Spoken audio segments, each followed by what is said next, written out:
Biglang gumuho sa harap ng sasakyang yan ang lupa mula sa bundok sa Natonin Mountain Province. Mabuti na lang hindi tinamaan ang sasakyan. Kumambalang sa kalsada ang pinaghalong putik at mga bato. Nangyari yan matapos ang mga pag-ulang dala ng bagyong Christine. Suspendido pa rin ang klase sa lahat ng antas ng paaralan sa buong Luzon bukas, October 25. Kanselado rin ang pasok sa mga tanggapan ng gobyerno sa buong Luzon dahil sa inaasahang pag-ulang bunsod ng bagyong Christine. Inanunsyo yan ng Office of the Executive Secretary. 12 na ang napaulat na nasawi dahil sa bagyong Christine ayon sa NDRRMC. Mahigit 150 lugar mula sa 10 rehiyon ang binaha. Ang buong lalawigan ng Cavite kung saan may mga bayan na abot dibdib ang baha, isa na ilalim na sa state of calamity. May report si Joseph Moro.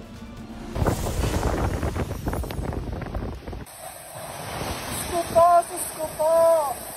Anong po? Tulong! Animoy papel na pinatumba ng hangin ang ilang bahay at puno sa tabing dagat sa Lemery, Batangas. Grabe na po! Tama na po! Sa pilitan ng pinalikas sa mga residente. Sa Bawan, San Pascual Diversion Road na nag-iisang papasok ng Lemery hanggang Baywang ang baha. Kaya ang AUV na ito lumutang at hinila ng mga residente. Pahirapan din ang pagtawid sa ilang kalsada sa Kalatagan dahil sa malakas na pagragasa ng baha na abot Baywang. Sa bayan ng Lian, humambalang ang mga poste ng kuryente at mga puno. Bandang 2:00 ng hapon, 4 na major roads na ng probinsya ang hindi na madaanan, pati ang 4 na tulay. Sa Batangas Port, sumadsad sa pier ang 2 barko sa lakas ng alon kagabi. Bago niyan, 1 barko ang tinangay papunta sa Pantalan. Kanselado ang lahat ng biyahe ng mga sasakyang pandagat doon. Sa Lipa City, mahigit 200 pamilyang nakatira malapit sa Taal Lake ang inilikas kasunod ng pagtaas ng tubig sa lawa. Nagkalat din sa lugar ang mga debris at nilipad na bubong ng bahay. Ang problemang baha, sinabayan pa ng brownout sa ilang bayan sa Batangas matapos magtrip ang linya ng kuryente. Wala pang anunsyo ang Batangas Electric Cooperative kung kailan may babalik ang kuryente. Sa Noveleta sa Cavite, halos di na maaninag ang pagitan ng ilog at ng kalsada. Mabilis na umapaw ang Ilang-Ilang River dahil sa malalakas na ulan simula pa kagabi. Mabilis tumaas ang baha sa barangay San Antonio 2 na umabot hanggang dibdib. Kasabay ng pag-agos ng baha ang sangkaterbang basura. Ayon sa Cavite PDRMO, nasa 500 pamilya na ang lumikas mula pa kagabi. Isinailalim na sa state of calamity ang buong Cavite. Joseph Morong, nagbabalita para sa GMA Integrated News. Kinagupit ng storm surge ang 2 lungsod at 5 bayan sa Pangasinan dahil sa bagyong Christine. Sa Lawag City naman, lumikas ang mga nakatira malapit sa nasirang dike. May live report si JP Soriano. JP? Atom, hindi man direktang naramdaman ang impact dito ng bagyong Christine dito sa Lawag, Ilocos Norte, ay agad namang nailikas ang mga residenteng nakatira sa mga barangay na pinakamadalas bahain, pero sa ibang lugar sa Luzon ay labis na naramdaman ang epekto ng bagyong ito. Nakaranas ng storm surge ang Binmalay, Pangasinan. Umabot ang tubig sa Baywalk. May sumadsad pang barko sa baybayin ng bahagi ng Barangay Buenlag. Nakaranas din ng storm surge ang 2 lungsod at 7 bayan sa Pangasinan. Kabilang ang Lingayen kung saan umabot hanggang Capitol Beachfront ang tubig. May mga natumbaring puno. Ang mga residenteng naapektuhan ng storm surge agad dumikas sa Narciso Sports and Civic Center Gymnasium. Dumikas po kami ng 3:00 kasi po yung bahapit lampas tuhod na po. 97 families, about 357 individuals affected. Sumabay naman sa ulan ang high tide sa Dagupan City na nagdulot ng malawakang pagbaha, kaya may ilang lumikas na. May mga lumikas din sa Lawag City, Ilocos Norte. Sila yung mga nakatira sa tabi ng ilog at nasirang dike noong nagdaang bagyo na hindi pa tapos kumpunhin. Yung dike sira, nag-erode. Kaya malapit yung bahay nila doon. Mahigit 100 individual ang nananatili sa evacuation center. Kasama nila ang ilang inilikas na alaga. Sa Kasiguran, Aurora, kagabi pa nagsimula ang paglikas ng mga residente. Pero ang pamilya Mansano, imbes na sa evacuation center, sa sasakyan daw mananatili habang hinihintay na humupa ang baha. Sa ngayon, 2 barangay sa bayan ng Binahana. Isa naman ang isolated. Manatili muna sa mga evacuation center kasi may kasunod pa kasing pagtaas ng kailugan o pagbaha. Sa Divilacan, Isabela, kung saan naglandfall ang bagyong Christine, naputol ang supply ng kuryente. May hirap po ma'am. Mas lalo na kapag kapag walang tubig yung pinag-ano namin apektado po lahat. Nagsimula na ring umapaw ang Pinakanaunan River. Kasalubong na ang Pinakanawan River at saka Cagayan River. So yung low-lying barangays namin, very critical na. Kaya andito kami ngayon sa evacuation center para magbigay na ng food packs para sa mga evacuees namin. Forced evacuation ang ipinatupad sa Ilagan City. May ilang lugar kasing bubong na lang ang kita dahil sa taas ng tubig. Ayon sa CDRRMO, 22 barangay ang lubog sa baha. 10 sa mga ito ang hindi na mapasok.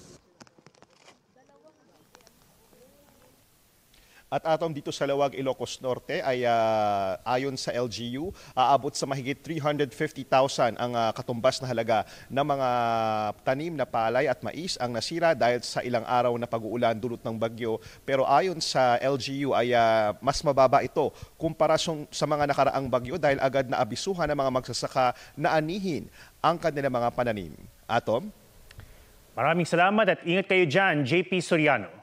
Sa taas ng baha sa ilang lugar sa Bicol, natrap sa bubong ang ilang residente. Pinasok din ng baha ang isang bus. May report si John Consulta. Isa din kami atop. Nanay ko. Sa bubong umakyat ang 9 na residenteng yan para makaligtas sa tumataas na baha sa Bulacan, Camarines Sur. Hirak na kamo. Grabe na dito pagsadi. Diyos ko Lord. Pero pati ang bubong halos abutin na rin. Rescue, please. Senior citizen at bata pa man din ang ilan sa mga natrap.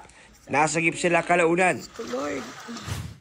Sa bayan ng Kanaman, abot bewang ang baha kaya may ilang sumakay sa bangka. Isang baboy naman ang nakitang lumalangoy sa baha. Nailigtas naman ito ng may-ari ayon sa uploader. Di naman nailikas ang mga sasakyang ito sa bayan ng Sagnay. Pinasok naman na baha ang loob ng papasaherong bus na ito sa Naga City. Hindi nakababa sa terminal ang mga pasahero at napilitang kainin ang mga lumulutang na biskwit mula sa tindahan. Nang makababa, hirap naman makahanap ng masasakyan dahil lubog din sa baha pati ibang bus. Napilitan ang mag-inang ito na iparada ang kanilang sasakyan at sumuong sa baha para ipa-check up ang baby nilang may lagnat. Lumubog din sa baha ang malaking bahagi ng bayan ng Buhi. Sa bayan ng San Fernando, nagmistulang ilog ang mga palayan. Bubong na lang ang kita sa ilang bahay. Abot leg na rin daw ang baha sa bayan ng Milaor. Kaya lumikas ang 7 buwang buntis na si Eden.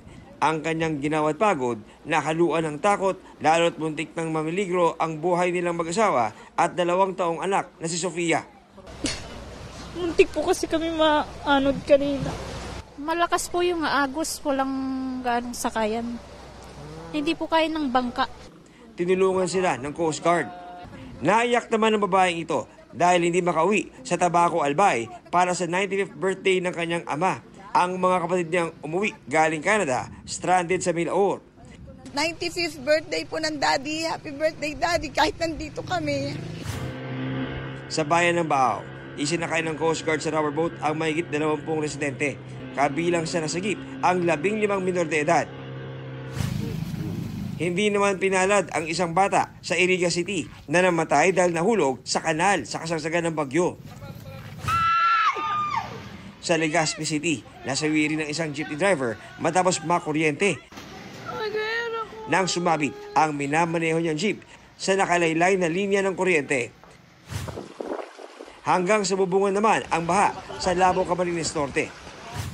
Sa gitna ng unos, napangiti ang isang senior citizen sa pagbayanihan ng mga otoridad para siya'y maligtas mula sa abot dibdib na baha sa Sorsogon. John Consulta, nagbabalita para sa GMA Integrated News. Lumubog ang bangkang may sakay na 10 mangingisda sa dagat na sakop ng Ubando, Bulacan. May live report si Von Aquino. Von? Atom, hindi pa rin natatagpuan ang isa sa 10 mangingisda doon sa lumubog na bangka sa Obando, Bulacan. Katig na lang ang kita sa bangkang lumubog sa dagat na sakop ng Obando, Bulacan. Pabalik na raw ang mga mangingisda sa barangay Binwangan nang hampasin ng malakas na hangin at alon. Isa lang sa 10 mangingisda ang hindi nailigtas. Nakakapit po daw sila dun sa dala po nilang mga styrofoam. Yung ginagawang storage ng isda, yun. Doon po sila daw nakakapit. Yung isa po daw kasing nawawala, inaabutan po daw nila ng floating device. Ayaw po daw i-grab yung floating device. Nangyari po, sobrang lakas na po nung alon, nagkaiwalay na po sila. October 22 pa nang magpatupad ang fishing ban ng lokal na pamahalaan. Mag-resume po kami bukas ng rescue po and retrieval po kasi within 24 hours na po. So bukas po, kung gaganda po yung panahon, babalik po kami kaagad.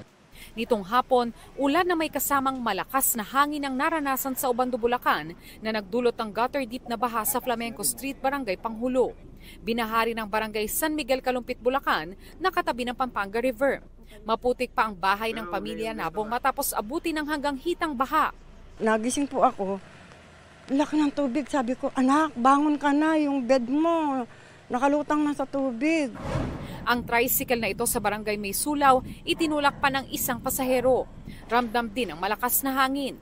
14 na barangay sa Kalumpit ang nalubog sa baha. Sa Hagonoy, pinasok ng tubig ang ilang simbahan gaya ng Santa Elena Church at parokya ng San Jose. Ang epekto ng bagyong Christine, pinalala ng high tide at pagpapakawala ng tubig ng Ipo at Bustos Dam. Binahari ng ilang barangay sa Marilao. Sa bayan ng Santa Maria, hindi madaanan kanina ang Makayban Bridge. Atom, dito sa Kalumpit, Bulacan ay nararanasan natin yung pabugso-bugsong ulan at malakas na hangin. Atom? Maraming salamat, Von Aquino. Itinaas na ang second alarm sa Marikina River. Sa ilang bahagi naman ng Quezon City, umabot ng lampas tao ang baha. May report si Marizo Mali. Pasado 1:00 na madaling araw, nag-umpisang tumaas ang tubig sa bahaging ito ng Rojas District sa Quezon City hanggang sa hindi na makita ang kalsada. Sa ilang lugar, lampas tao na ang tubig. Kinailangan i-rescue gamit ang rubber boat ang mga residente. Umabot din ng lampas tao ang baha sa Barangay Santo Domingo. Halos pumantay na ang tubig sa ilang bubong. Stranded naman ang maraming motorista sa Las Piñas matapos bahain ang Alabang Zapote Junction ngayong gabi. Tumaas ang level ng Longos River dahil sa tuloy-tuloy na pag-ulan. Pinangangambahang tataas pa ang baha kaya pinalilikas ng mga taga-barangay Zapote 1 Bacoor. Kung sakali, nakalabas na ang kanilang rescue boats. Itinaas na sa second alarm ang Marikina River. Alas 7 ng gabi, nasa 15.1 meters na ang water level. Umapaw na ito sa bahagi ng River Park, pansamantalang isinara ang pasyalan. Bago nito, nakaposisyon na ang rescue boats at equipment ng lokal na pamahalaan. Tumaas na rin ang tubig sa Laguna de Bay, kaya ang mga mangingisda sa Pinili Rizal, inakyat muna ang mga bangka at fishnet sa takot na masira ng hangin. Mahigit 7,000 pasahero naman ang stranded sa 14 na pantalan sa bansa. Kinansela ng Philippine Ports Authority at Coast Guard ang mga biyahe bilang pag-iingat sa bagyo. Mariz Umaling nagbabalita para sa GMA Integrated News. Mga kapuso, asahan pa rin ng maulang panahon bukas. Sa latest bulletin ng Pag-asa, huling namataan ang sentro ng bagyo sa coastal waters ng Bacnotan, La Union. May taglayang lakas ng hangin na 95 km per hour at bugsong aabot sa 145 km per hour. Babagal ang pagkilos nito habang palapit sa Lingayen Gulf.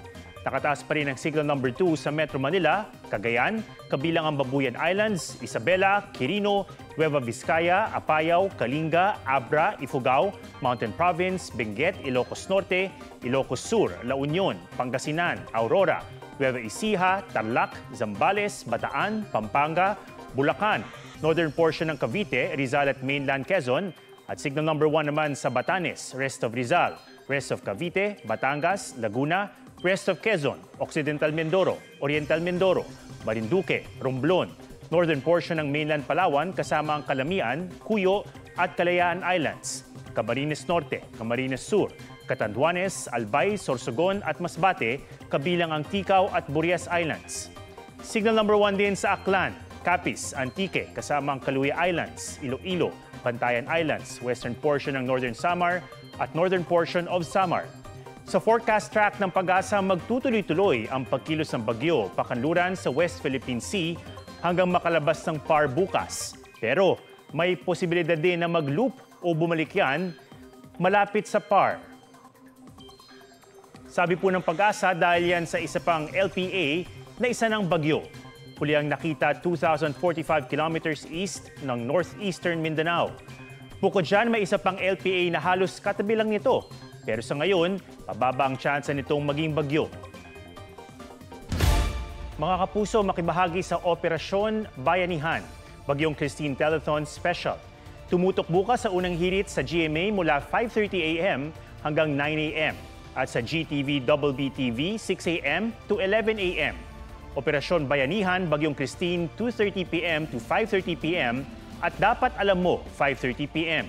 Papapakinggan din sa DZBB at Super Radio stations nationwide at may live stream din sa ating official Facebook accounts and YouTube channels. Isa sa puso tayong magbayanihan para sa ating mga kababayan. Yan po ang State of the Nation para sa mas malaking misyon at para sa mas malawak na paglilingkod sa bayan. Ako si Ato Maraulio mula sa GMA Integrated News, ang News Authority ng Pilipino.